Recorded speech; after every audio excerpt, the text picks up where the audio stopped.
जो भूमि अधिग्रहण कानून 2013 जो ऐतिहासिक कानून आपके कार्यकाल में बना था, उसका एक बाईपास कर रही है और ज़मीन छीनने का एक तौर दरवाजा लेकर आई है land pooling policy. Land pooling policy में विकास का नाम ऐसे दिखा दिया लोगों को कि विकास के भागीदार बनो और अपनी ज़मीन दे दो। और आज़ाद भारत के ही नहीं, मतलब मैं तो कई बार कहता हूँ गुलाम भारत के इतिहास का भी सबसे बड़ा प्राउड किया इन्होंने। उन शर्तों पर किसानों का रजिस्ट्रेशन कराना शुरू कर दिया 2019 से, जो शर्तें किसान के पास है ही नहीं। आपत्ति सुझाव डीडीए ने मांगे, हमने लिख के दे दिए। 5000 से ज़्यादा किसानों को हमने साइन करा के दिए डीडीए में। जन सुनवाई में हम गए, सब बट्टे खाते डाल दिया कूड़ेदान में और रजिस्ट्रेशन खोल दिया कि भाई किसान अपना स्वेच्छा से विकास के भागीदार बनो। और 70% की जो सहमति का कानून आपने बनाया था ना एक अधिग्रहण में, उसका मतलब उसको दूसरे तरीके से पेश कर दिया कि जिस सेक्टर में 70% की सहमति आ जाएगी हम उसमें काम शुरू कर देंगे। 18 अगस्त 2022 को केंद्रीय शहरी विकास मंत्रालय ने एक नोटिफिकेशन निकाल दिया कि लैंड पूलिंग पॉलिसी को हम एक्ट बनाएंगे, यानी कि डीडी एक्ट 1957 में हम संशोधन करके और पूरे इस लैंड पूलिंग पॉलिसी को लैंड पूलिंग एक्ट में बदलेंगे। अब हमारी चिंता ये है कि ये जो लैंड पूलिंग पॉलिसी है ये संविधान के भी खिलाफ है और ये कानून के भी खिलाफ है। 20 सूत्रीय कार्यक्रम के तहत आपकी सरकार ने जो प्लॉट दिए थे, जो खेत दिए थे ना, उनको आज तक मालिकाना हक नहीं है।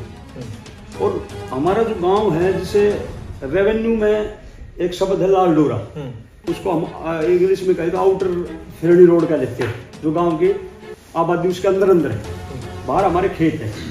उन खेतों में अब डीडीए मास्टर प्लान जो 2041 लेकर आने वाली है या 21 थी, जो 2007 में लागू हुई थी, उसके तहत उसको आर जोन बना दिया, सेक्टर बसाएंगे।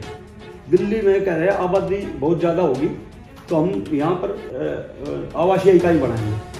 बट उसमें एक बात बताइए, उसमें आपकी ज़मीन का दाम बढ़ेगा नहीं? देखो जी, उसमें थोड़ा वो तो फायदा होगा आपका प्रश्न बहुत अच्छा है, लेकिन मोनोपोली कर दी सरकार ने।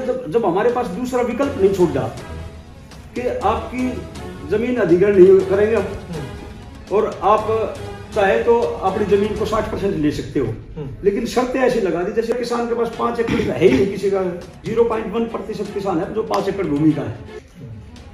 तो उस दूसरी शर्त है वो ऐसी लगा दी जैसे, तो आपकी जो डेवलपमेंट चार्ज 20 करोड़ रुपए होंगे तो ही आप सेक्टर में जमीन ले पाएंगे। जब बिल्डर को ये पता है कि ये एक भी किसान अपनी जमीन विकसित भूमि बोलते हैं डीडीए, विकसित भूमि जमीन नहीं ले सकता 60%, क्योंकि ये 2 शर्तों में फेल हो गया, 100% किसान फेल होगा।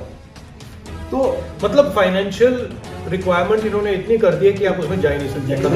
दो फैक्टर और भी है सर, 20 करोड़ इसमें क्या है, 20 गाँव की 20 करोड़ एग्जैक्टली 4 करोड़ देखो जी, डेवलपमेंट चार्जेस, डेवलपमेंट कॉस्ट वो आपको देना पड़ेगा, अगर नहीं दे सकते तो जाओ। ये क्या है? एक्सटर्नल डेवलपमेंट चार्ज ईडीसी कभी सरकारों ने बस नहीं बिल्डर देगा, आपसे जमीन ले लेगा, खत्म कर।